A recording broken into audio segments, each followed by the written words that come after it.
Christmas 10ാം class പരീക്ഷ ചോദ്യപേപ്പർ ചോർച്ചയിൽ അധ്യാപകരുടെ വീട്ടിൽ പരിശോധനയുമായി ക്രൈംബ്രാഞ്ച്. യൂട്യൂബ് ചാനൽ MS സൊല്യൂഷൻസിലെ അധ്യാപകരുടെ വീട്ടിലായിരുന്നു പരിശോധന.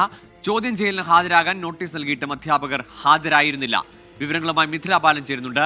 മിഥില, കഴിഞ്ഞ 2 തവണയും നോട്ടീസ് നൽകി വിളിപ്പിച്ചു, പക്ഷേ ഇവരാരും ഹാജരായില്ല. ഈ ഘട്ടത്തിലാണോ ക്രൈംബ്രാഞ്ചിന്റെ പരിശോധന? എന്താണ്, ഇവർ ഒളിവിലെന്നാണോ നിഗമനം? ഗോകുൽ, നിലവിലിപ്പോൾ ക്രൈംബ്രാഞ്ച് സംഘത്തിന് മനസ്സിലായിട്ടുള്ളത് ഈ 2 അധ്യാപകരും MS സൊല്യൂഷൻസിലെ കണക്കിൻ്റെയും ഇംഗ്ലീഷിൻ്റെയും അധ്യാപകർ ഒളിവിലാണ് എന്ന് തന്നെയാണ് ക്രൈംബ്രാഞ്ചിന് ഇപ്പോൾ ഇതുമായി ബന്ധപ്പെട്ട അന്വേഷണത്തിൽ നിന്നും വ്യക്തമായിട്ടുള്ളത്. ഇന്നലെയും ഇന്നുമായിട്ടായിരുന്നു ഈ അധ്യാപകരോട് ചോദ്യം ചെയ്യലിന് ഹാജരാവാൻ വേണ്ടി പറഞ്ഞിട്ടുണ്ടായിരുന്നത്. കഴിഞ്ഞ 2 തവണ നോട്ടീസ് നൽകിയിട്ടും അധ്യാപകർ ഹാജരായിരുന്നില്ല. അവസാന വട്ടം എന്നോണം വീണ്ടും നോട്ടീസ് നൽകി ഇന്നലെയും ഇന്നുമായി ഹാജരാവാൻ പറഞ്ഞു. എന്നാൽ 2 പേരും ഹാജരായിട്ടില്ല. ഈ ഒരു പശ്ചാത്തലം കൂടിയുണ്ട്. ഇന്ന് പുലർച്ചെയാണ് ഈ 2 അധ്യാപകരുടെയും വീട്ടിൽ ക്രൈംബ്രാഞ്ചിൻ്റെ റെയ്ഡ് നടന്നത്.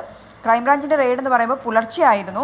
മിന്നൽ പരിശോധന എന്ന് തന്നെ വേണം പറയാൻ. ഇവർ അവിടെ ഉണ്ടോ, അത്തരം കാര്യങ്ങൾ അന്വേഷിക്കാൻ വേണ്ടിയായിരുന്നു ഇത്തരത്തിലുള്ള ഒരു ക്രൈംബ്രാഞ്ചിൻ്റെ നീക്കം നടന്നിട്ടുണ്ടായിരുന്നത്. നിലവിൽ ഈ കേസ് അന്വേഷിക്കുന്നത് ക്രൈംബ്രാഞ്ചാണ്. ഇനി ഇവർക്കിത് മുന്നോട്ട് പോകണമെങ്കിൽ ഈ അധ്യാപകരുടെ വിവരങ്ങൾ വേണം. അധ്യാപകരിൽ നിന്നും മൊഴിയെടുക്കേണ്ടതുണ്ട്, ചോദ്യം ചെയ്യേണ്ടതുണ്ട്. ഈ അധ്യാപകർ എവിടെയാണെന്ന് കണ്ടെത്തേണ്ടതുണ്ട്.